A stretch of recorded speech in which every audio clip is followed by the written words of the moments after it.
Ano? Oh, ito po, may client po ako dito eh. Nung isang araw pa po gusto magpa-therapy na masakit daw yung sa hips. Yung pala sinasabi sa hips daw. Eh ngayon, nasa po, may lower back po pala. Kaya may masakit sa hips din po. Eh ngayon po, eh talagang hindi na po siya daw makatayo.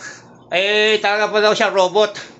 Talagang hindi niya maigalaw yung katawan niya. Talagang para robot na. Sobrang sakit na daw. Kaya emergency po na tinawagan ako. Buti available ako. Pinasyalan ko po ngayon. Eh tapos ko na po siya i-therapy. Siya na po magpapaliwanag ang nangyari sa pagte-therapy ko po sa kanya.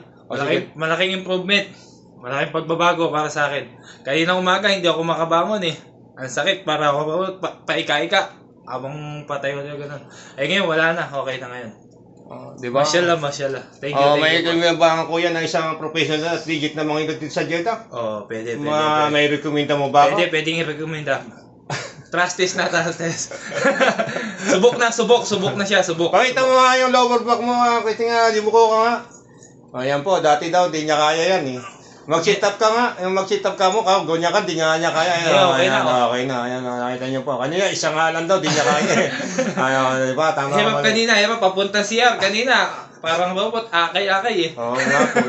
Sabi niya, sobrang sakit na nga daw. Kasi nga, no, last week pa po siya nagsabi sa akin eh. Nataon na di pa po ako available. Ngayon talagang nakiusap na po siya na sabi niya, kuya, kung available ka, punta ka na dito talaga para daw siya robot din siya makakilos. Pero kaya alhamdulillah, pwede na daw po uli sumabak ng basketball.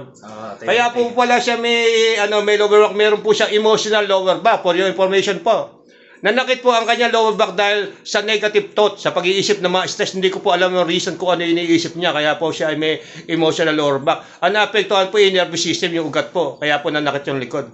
Ganun lang po. Sige po bro. God bless po. Thank you sir. Thank you.